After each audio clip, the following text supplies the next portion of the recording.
Radio Arc-en-Ciel et Iris vous donnent le sourire. Ça pas un peu con, lui. C'est pas si simple. À propos de devenir marteau, vous savez que chez moi ça peut aller assez loin. Non, mais ça suffit maintenant. Enfin, je vous dis de la fermer. C'est quand même pas compliqué. Non, c'est moi ou il y a une ambiance de merde? Bon, c'est quoi le truc là? Vous voulez quoi? Vous voulez qu'on se batte? Alors là, il y a que la tape dans la gueule. Je vois que ça. Ah oui? Et qui c'est qui va me le mettre? Voilà, attaque de furie. Posons-nous les bonnes questions et ensuite jugeons. Alors avec un titre comme ça fait déjà 1 million de vues sur YouTube. Laissez-moi m'expliquer. D'abord, merci monsieur Roman Polanski. En effet, je tenais à vous remercier car grâce à vous, j'ai pu réaliser une approche sur Instagram qui normalement m'aurait été impossible de faire. Et peut-être ça va avancer, mais pour l'instant, je suis en train de me manger un vu. On en reparlera peut-être une autre fois. Alors, en vrai, pour ceux d'entre vous qui vivent dans une grotte, Roman Polanski déchaîne les passions à cause de sa victoire de 3 Césars lors de la dernière cérémonie animée par une Florence Foresti en fin de course, il faut bien le dire. Ce brave monsieur, au demeurant fort sympathique, ne l'est pas tellement puisqu'il est accusé et appelé des coupables de viol sur mineur. Il a fui les procès, bref, c'est pas bien joli, on est d'accord. Mais l'innocence ou pas de Polanski ne sera pas débattue ici. Non, déjà car c'est temporellement impossible, je n'ai que 3 minutes et je ne pourrai pas aborder tous les aspects nécessaires, la souffrance des victimes, la crédibilité donnée aux femmes, le respect des femmes. Bref, nous allons plutôt, maintenant que nous sachons ce qu'on lui reproche, nous demander si l'offuscation des gens quant à ces récompenses est fondée ou s'ils se trompent quant au rôle de l'art. Qu'est-ce que l'art ? En terminale, durant les cours de philosophie, mon prof avait posé cette question sous la forme suivante. L'art, est-ce la belle représentation d'une chose ou la représentation d'une belle chose ? Je dois dire que j'ai un avis relativement tranché là-dessus, c'est la belle représentation d'une chose. L'art est certes quelque chose de très subjectif et on ne peut pas vraiment le juger, mais à un moment, il faut dire les choses. Considérez-vous que 3 traits de couleur sur une toile, ce soit de l'art ? Considérez-vous que mettre un urinoir sur une stèle, ce soit de l'art ? Considérez-vous que non, on ne peut pas. L'art est certes très libre et se décline en une quasi-infinité de facettes, mais il se doit de créer quelque chose de beau. L'artiste en est un lorsqu'il fait quelque chose que peu de gens savent faire. Et l'utilisation du terme artiste dans le sport représente bien cette valeur ajoutée intrinsèque au terme. Un artiste de la balle, c'est quelqu'un qui est au-dessus du lot. L'artiste, ce n'est pas le charlatan qui justifie avec des envolées lyriques la superbe de 4 cailloux qu'il a peint en violet et qu'il a posé dans un champ.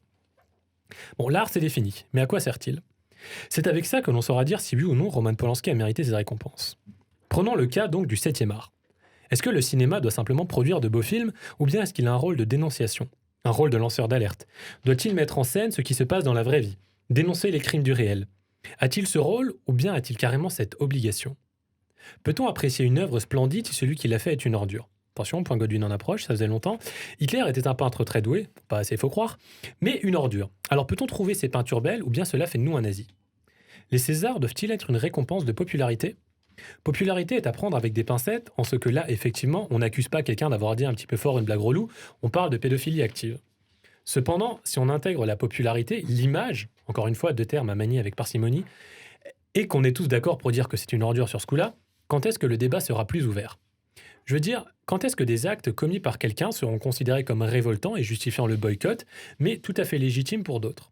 Est-ce qu'un film fait par un réalisateur ouvertement nationaliste ou anti-vegan ou anti-mariage pour tous, ou simplement impopulaire de par son arrogance, doit aussi être interdit de prix et de nomination ? Où tracer la ligne qui sépare les actes justifiant un bannissement de ceux ne le justifiant pas ? D'autre part, le film a été récompensé pour sa photographie. Est-ce mérité ? Car le réalisateur a eu son mot à dire là-dessus, sur cette partie du travail. Il est honoré également en recevant ce César. Idem pour les acteurs. Si Jean Dujardin avait été récompensé avec le César du meilleur acteur, est-ce que ça aurait été scandaleux, car ça veut dire qu'on récompense Polanski et sa direction d'acteur ? Est-ce que récompenser Pascaline Chavannes, qui a eu le César des meilleurs costumes, c'est également récompenser Polanski, car il a dû mettre son grain de sel là-dedans ? Est-ce que les maisons de production sont aussi coupables en ayant financé le projet ? Est-ce que je suis coupable si je veux voir le film et que je paye ma place ? Les questions à se dire sont : est-ce que le cinéma doit être un art neutre, où l'extra-artistique n'a pas son mot à dire ? Ou bien est-ce qu'il doit se faire le réceptacle des situations sociales ? Posons-nous les bonnes questions avant de juger. Je ne défends pas les actes de Polanski. Est-ce que je différencie l'œuvre de l'artiste ? Non plus. Je sais que ce film a été fait par quelqu'un qui a commis un crime, cependant cela ne m'empêche pas de dire que le film est bien. Aurais-je récompensé Roman Polanski ? Ça, je ne sais pas. Je pense que non. Car il est bien au-dessus de la ligne du débat possible. Mais que ferons-nous lorsque nous serons beaucoup plus proches de la ligne ?